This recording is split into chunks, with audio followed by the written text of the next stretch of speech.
Madame la députée de Montarville. Monsieur le Président, on connaît tous le malaise libéral quand vient le temps d'aborder des questions identitaires qui touchent les Québécois. On en a un autre bel exemple aujourd'hui. La ministre de l'Immigration repousse son plan d'action pour lutter contre l'intégrisme jusqu'à l'automne.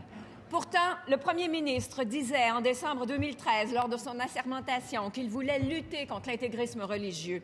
Au printemps dernier, il nous le répétait lors de son discours inaugural. Mais voilà qu'il y a quelques semaines, il nous expliquait plutôt que l'intégrisme religieux était un choix personnel. Et depuis la semaine dernière, il n'est même plus capable de prononcer les mots intégrisme religieux.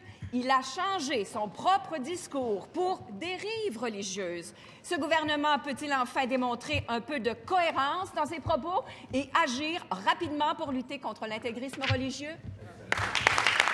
Monsieur le Premier ministre.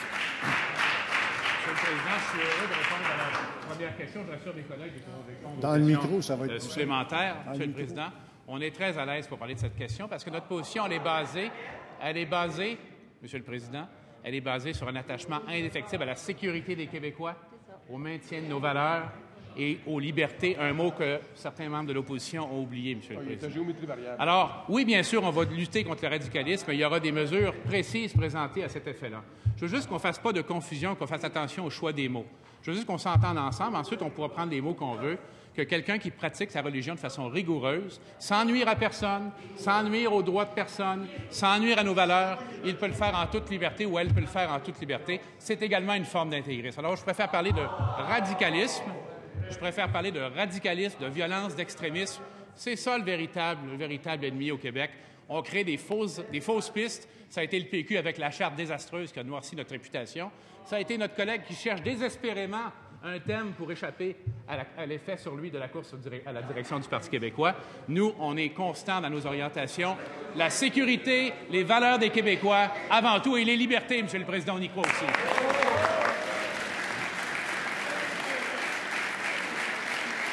Première complémentaire, Madame la députée de Montarville.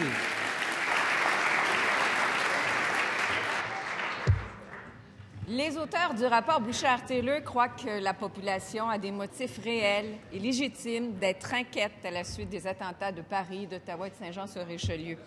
C'est pourquoi, selon eux, il est important que le gouvernement agisse maintenant, ne serait-ce que pour rassurer la population. De notre côté, nous avons déposé et proposé des mesures concrètes. Le gouvernement comprend-il qu'il doit bouger et arrêter de jouer sur les mots comme il vient tout juste de faire? Madame la ministre de l'Immigration. Monsieur le Président, je tiens à rassurer les membres de cette Chambre que le gouvernement est en action. Suite aux tragiques événements du mois d'octobre dernier, le premier ministre a annoncé la création d'un comité interministériel intersectoriel sur la radicalisation. C'est un phénomène qui affecte toutes les sociétés occidentales actuellement et il y a des meilleures pratiques dont on veut s'inspirer, mais aussi il y a des expertises sur le terrain ici au Québec. Les gens qui sont déjà conscients du phénomène de la radicalisation. Et oui, M. Bouchard est venu en parler. Il a parlé de terrorisme. Le vrai enjeu, c'est la sécurité publique et c'est ça qui inquiète les gens. Alors, on est en action pour protéger le public. Deuxième complémentaire, Madame la députée de Montarville. Monsieur le Président, celle qui avait de l'expertise au Québec, c'était Mme Fatima Ouda-Pépin. Vous l'avez foutue à la porte. Ceci dit, depuis son élection, ce gouvernement travaille très fort à trouver des excuses pour ne pas agir sur les questions identitaires. Je vous parie qu'il va en trouver d'autres. Il va en trouver d'autres pour remettre à plus tard la lutte à l'intégrisme. Juste une seconde. Il y a seulement qu'une personne ici qui a le droit de parole, puis vous parlez trop fort. Je n'entends pas bien. Madame la députée de Montarville, veuillez continuer. Monsieur le Premier ministre, pourquoi n'avez-vous pas le courage de faire à la lutte à l'intégrisme une priorité comme vous l'aviez promis au printemps dernier? La population vous le demande. Monsieur le Premier ministre.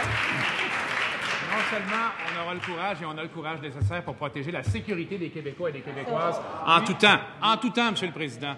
24 heures par jour, nos forces de sécurité sont en vigilance. Notre ministre de la Sécurité publique également en lien avec ses collègues.